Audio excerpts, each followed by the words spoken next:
كان يا مكان، كان في بنوتة حلوة قوي، قاعدة في مكان، لابسة لبس شيك، معاها موبايل حلو، ريحتها حلوة، كل حاجة فيها حلوة قوي، وحاطة الهيدفون في ودانها وقاعدة كده قاعدة رايقة. من بعيد في بنوتة تانية بصلها وبتقول الله على روقانها، أنا نفسي أعيش العيشة دي. أنا بصحى الصبح أتبهدل وأتمرمط ومش عارفة أجيب فستان حلو زي اللي هي لابساه، ولا معايا تليفون زي اللي هي ماسكاه، ولا عندي وقت زيادة في يومي أسمع أغنية ولا أسمع شاعر ولا أسمع أي حاجة. يا بختها. فجأة جات مامتها جايبالها كرسي متحرك وشالتها حطتها عليه. وقتها صاحبتنا اللي تمنت إنها تعيش عيشتها قالت الحمد لله يا رب على عيشتي، أنا مقدرش أستحمل إني أمشي على كرسي متحرك، مقدرش أصحى حد يوديني ويجيبني، فاللهم لك الحمد. قالت كده لما شافت الصورة كاملة.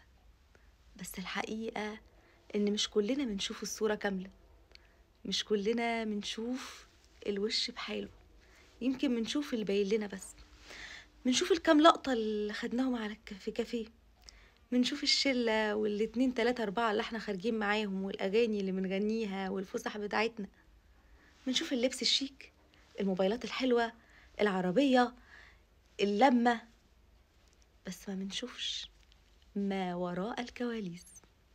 ما هو يعني يا جماعة محدش هيصور خناقة بيتخانقها، محدش هيصور زعل، محدش هيصور نفسه وهو بيعيط، محدش هيصور أوجاعه وهو بيتخدع في حد كان غالي عنده، محدش هيتصور وهو ليه أخ أو أخت ماتوا، محدش هيتصور وهو عنده ابتلاء في ابنه ولا بنته، محدش هيتصور هو راح ياخد جلسة كهرباء محدش يقدر يستحملها.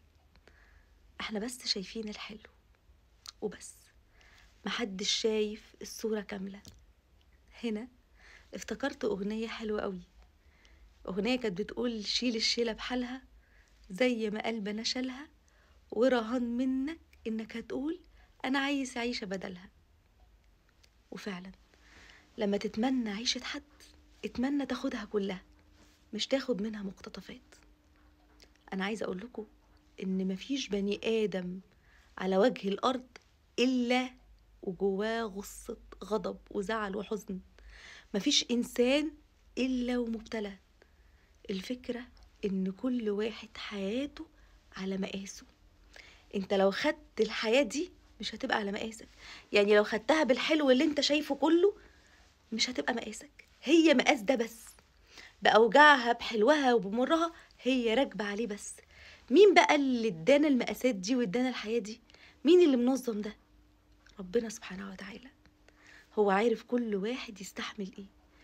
فاللي انت شايفاها كل يوم مسافرة وبتقبض بالدولار ولابسة حلو وعلى طول بتضحك وعلى طول مش عارف ايه، عندها غصة في قلبها انت مش حاسة بيها. مش لازم هي تصورلك نفسها وهي رايحة تاخد جلسة محدش عارف يستحملها، مش لازم هو يصورلك نفسه وهو تعبان، مش لازم هيصورلك نفسه وهو بيبكي، مش لازم هيصورلك الأحزان ولا المشكلة اللي مش بتنيمه، انت نايم عادي بس هو نايم بيفكر في حل المشكلة دي ازاي. محدش بيصور خيبته بالبلدي كده، محدش هيصورلك الوجع اللي اتوجعه اللي يمكن عايش مش عارف ينساه، محدش هيصورلك ابتلاءاته. احنا بس بنصور اللحظات اللي احنا مبسوطين فيها. فمحدش يتمنى عيشة غيره، علشان لو انت خدتها على بعضها مش هتستحملها، هي على مقاسه بالظبط بكل اللي فيها. انت شايفة العربية وشايفة اللبس وشايفة الضحك، بس ما انت شايفة الأوجاع ولا شايفة الآلام اللي ممكن غيرك يستحملها، بس انت ما تستحملهاش، وربنا عارف ان انت ما تستحملهاش فاداكي اللي انت تستحمليه. انت شايف زميلك اللي عنده اب وام مش عارف ايه وعمالين يدلعوه ليل نهار بس مش شايف ان هو ممكن يبقى موجوع في حاجة تانية. انت حاسده صاحبتك ولا انت حاسد صاحبك اللي باباه بره، اللي بيبعت له مش عارفه احدث تليفون، واللي مش عارفه بيبعت له ايه، بس ما بتشوفوش وهو نايم من غير اب ولا من غير ام.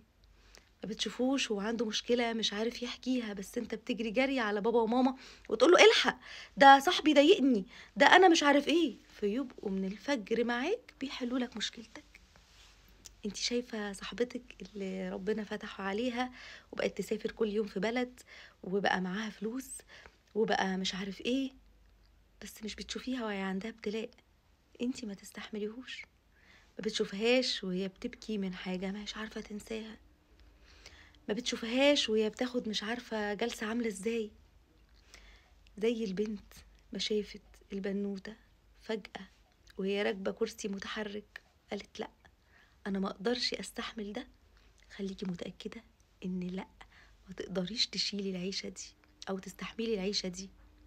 فلو عايزة تشيلي حاجة شيليها بحالها. ما تتمنيش نص الصورة بس. اللي بيتصوروا قدامكم بيصوروا بس فرحتهم، اللي بيفرحوا يغنوا قدامكم بيصوروا بس فرحتهم. انت مش معاهم في كل الكواليس. فاحمد ربنا واشكر ربنا، وخليك عارف ان من اوحش واصعب امراض النفوس، مش امراض النفس، ان في فرق بين المرض النفسي والابتلاءات النفسيه. يعني في واحد المرض النفس ده زي اللي هو غير المرض النفسي. المرض النفسي زي الاكتئاب بيبقى نقص في الدوبامين، نقص في السيروتونين، دي حاجات تانية بتتعالج وبندرسها ونروحوا للناس استشاريين متخصصين. اما امراض النفس زي ان انت تبقى انسان غلاوي عمال تتمنى اللي عند غيرك وتحقد عليه وشوف ده كذا، ده وحش جدا. وصدقني مش هيأذي حد غيرك. استعيذ بالله من ان انت يبقى عندك حقد او غل ناحية غيرك. استعيذ بالله ان انت تفضل، انت ممكن لو مش راضي بحالك تفضل باصص لعيشة غيرك. كده كده انت عيشتك مش هتتغير، ان ربنا قدر لك ده وقدر له ده. فما تقعدش تهري في نفسك وتتمنى العيشة دي، إلا إنك تطلب من ربنا التسعة وتطلب من ربنا يا رب ناولني اللي أنا عايزه، لأن ممكن ده ميبقاش لايق لك، ممكن ده يبقى صعب جدا بالنسبة لك ويبقى وحش جدا ليك. الناس اللي بتحقد وبتتمنى تبص لغيرها، يا حرام بيعيشوا طول عمرهم مش مبسوطين، لأن مهما طلعوا في سلالم هم مش حاسين باللي بيوصلوا له، لأن هم برضه باصين لغيرهم. فبيفضلوا يأذوا غيرهم، يأذوا غيرهم بالكلام، بالحقد، بالحسد، يتكلموا عليهم، يقولوا حاجات مش فيهم أو فيهم، يفضلوا يتمنوا العيشة اللي هم عايشينها ويبصوا دايما لعيشتهم. دول الحقيقة ناس يكفيهم أو كفاية عليهم نفسهم. ربنا يعينهم على نفسهم وربنا يتولاهم باللي في قلبهم، لأن عمرهم أبدا ما هيعرفوا يعيشوا كويسين.